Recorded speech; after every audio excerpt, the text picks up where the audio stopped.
Hey, what's up? It's Reed with Smart Home Solver, and today we're going to be talking about the Nest temperature sensor and seeing if it's worth getting. I'm also going to be talking about some alternatives to the Nest temperature sensor that can help you be comfortable and save you money. And what's interesting about the Nest temperature sensor is it doesn't really align with Nest and other smart thermostats. Because when you think of a smart thermostat, you think of saving money and energy. So when you're not home, your system's not running.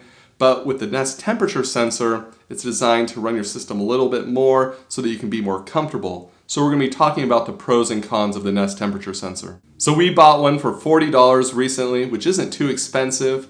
And the size of it's a little bit bigger than like a golf ball. It's almost 2 inches wide and almost an inch thick, which isn't too big, but you'll definitely notice it on your wall, which it comes with a little screw that you can mount on the wall, or you can lay it flat on a desk or a shelf, which is a little bit less permanent solution, which I kind of prefer. And the battery in it is a CR2 3-volt lithium battery, which comes with it, and it's supposed to last 2 years, and the batteries are about $2 to $3 to replace. Setting it up is easy. You just scan the QR code on the temperature sensor and it will connect to your Nest thermostat. It does use Bluetooth, so make sure you're in range for that, which is about 50 feet. And it only works with the Nest 3rd Gen and the Nest E and any other future Nest thermostats, I would assume.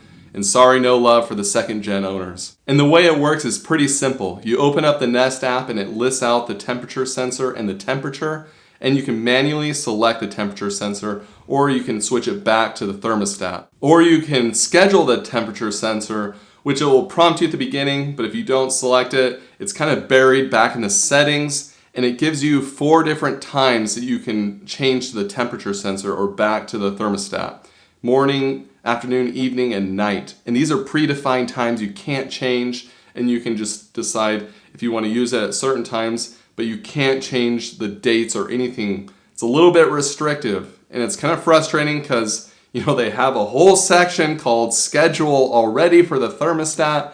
I don't know why they didn't just add some functionality in there for the temperature sensor to kind of program it in with your day. I get that they're trying to make the user experience for the temperature sensor really easy, have 4 different options. If you're downstairs in the evening and upstairs at night, you can easily switch. Nest is a learning thermostat, should be able to see when you're switching the temperature sensors and learn, which days you're switching to what. That would make a lot more sense to me. Hopefully they can update it in the software. Scheduling is one of the biggest negatives of the temperature sensor right now. And compare it with Ecobee's temperature sensors, which do have motion sensors built in so you can detect which room you're in and adjust the temperature accordingly.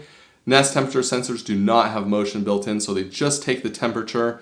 And it would be nice to have motion built in, so that way it could help assist in Nest Home in a way.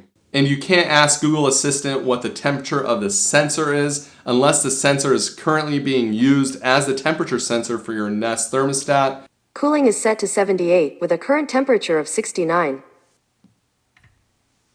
Cooling is set to 78 with a current temperature of 74.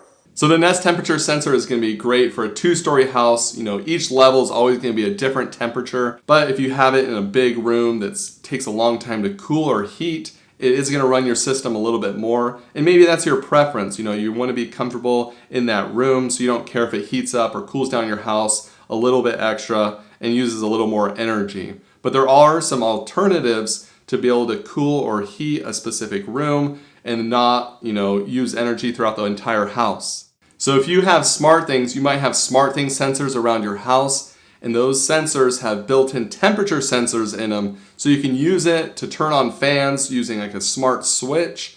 And that will be nice so that if it ever reaches a certain temperature, you can have it turn on the fan, or you can connect it to something like Bond, and we've covered that in the past. And Bond controls fans using RF, and Bond and SmartThings don't work together just yet. They've said it's going to happen since April, so we'll see if that ever does happen. But you can use if this and that if, and you can have Bond connect to your SmartThings sensors, and you can have it so when it reaches a certain temperature that it will turn on your fan. There's also smart fans like Haiku, which integrate with Nest or your Nest temperature sensor if it's active. And when your Nest temperature reaches a certain point, it can turn on the fan. And Haiku fans are pricey, but they're really nice. And since it's almost winter, you can get a small heater like this one that has a built-in temperature sensor that can regulate.